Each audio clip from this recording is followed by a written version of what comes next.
No salwar, no scooty. What you mean? ఏంటి జోకా? పళ్ళు నెత్తి మీద ఉండాలి.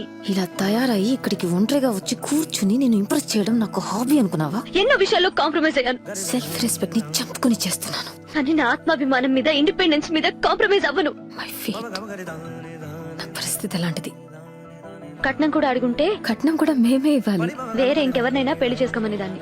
నాకెవ్వరి మీద ఎక్స్పెక్టేషన్స్ పెట్టుకోవడం, ఆధారపడటం నాకు నా విషయంలో ఎవరి ఇంటర్ఫియరెన్స్ ఇష్టం ఉండదు. అసలు నచ్చదు. నా మీద జాలిపడి పెళ్లి చేసుకుంటున్నావా? రేపు నేను ఎవరిని చేసుకున్నా వాడొచ్చి నాకు హెల్ప్ చేయాల్సిన అవసరం లేదు. నన్ను నువ్వు ఉద్ధరిస్తున్నావు అన్న ఫీలింగ్ నీది. ఎవడో వచ్చి కాపాడతాడని నేను వెయిట్ చేయట్లేదు. నా ప్రాబ్లమ్స్ నేను హ్యాండిల్ చేసుకోగలను. కానీ నేను వెళ్ళిపోమంటుంటే నువ్వు మళ్ళీ వస్తున్నావు. ఆ రావడం నాకు నచ్చుతుంది, ఆ నచ్చడం నాకు అస్సలు నచ్చలేదు. నీకు అది నచ్చకపోతే నాకు చెప్పేసి ఆ తర్వాత వెళ్ళిపో. ప్రతి ఒక్కడికి కట్రీనా కైఫ్ కావాలి, బట్ ఎవడు రణబీర్ లా ఉండడు. వాళ్ళిద్దరు బ్రేకప్ అయిపోయింది.